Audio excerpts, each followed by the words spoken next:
আবার অনেক নাস্তিকরা প্রশ্ন করে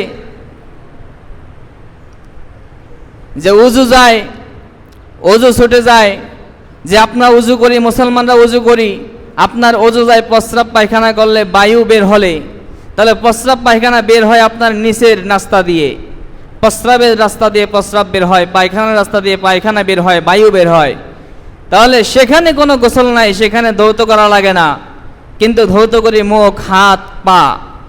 তাহলে অপরাধ করলো একজনে, শাস্তি দিলাম আরেকজন রে। এরকম নাস্তিকরা প্রশ্ন করে যে মুসলমানের এই বিধানটা যুক্তিতে মিলে না।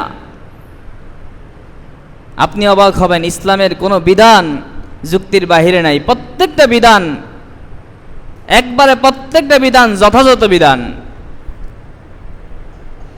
তারা প্রশ্ন করে যে অপরাধ করলে একজন, শাস্তি দিলেন আরেকজনকে। আপনার হাত দিয়ে পায়খানা বের হয় নাই, প্রস্রাব বের হয় নাই, মুখ দিয়ে পায়খানা প্রস্রাব বের হয় নাই, পা দিয়ে বের হয় নাই, তাহলে এগুলো ধুবেন কা?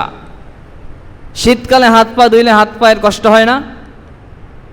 কি বলেন, কষ্ট লাগে কি না? আবার গরমকালে যদি গরম পানি দিয়ে হাত পা ধোয়া লাগে, যেমন টাঙ্কি গরম রৌদ্রের মধ্যে, তখন কষ্ট লাগে না? তাহলে অপরাধ করলে একজন, আপনি শাস্তি দিলেন আরেকজনকে। অপরাধ করলো পায়খানার রাস্তা, প্রস্রাবের রাস্তা, আর আপনি শাস্তি দিলেন হাতকে, পাকে, মুখকে, মাথাকে। এরকম প্রশ্ন করে, কিন্তু এটার সুন্দর একটা জবাব আছে, আপনি শুনলে অবাক হয়ে যাবেন। আচ্ছা বলেন, আমরা যে পায়খানা করি, প্রস্রাব করি, এগুলা কি আমরা এই যে পানি খাই, ভাত, রুটি, মাছ, মাংস এগুলো খাই, এই কারণে প্রস্রাব পায়খানা করি না এমনিতেই করি?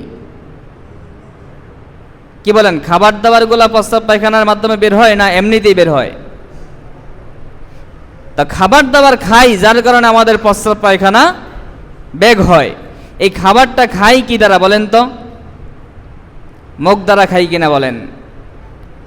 এই খাবারটা খাই মুখ দিয়ে, মুখে উঠিয়ে দেই কি দ্বারা? হাত দিয়ে।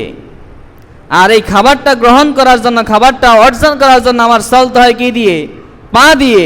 আর এই খাবারটা খাওয়ার পরিকল্পনা করি কি দিয়ে? মাথা দিয়ে। তাহলে আমার প্রস্রাব পায়খানার মূলে কি আমার হাত, মুখ, মাথা, পা না অন্য কিছু?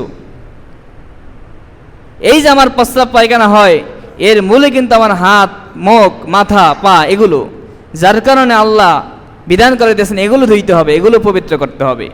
এবং যেই জায়গা দিয়ে প্রস্রাব পায়খানা করেছে ওখানে যদি ময়লা থাকে, প্রথমে ওই জায়গাটা তোমার ইস্তেঞ্জা করে, পানি ব্যবহার করে পবিত্রতা অর্জন করতে হবে। এবং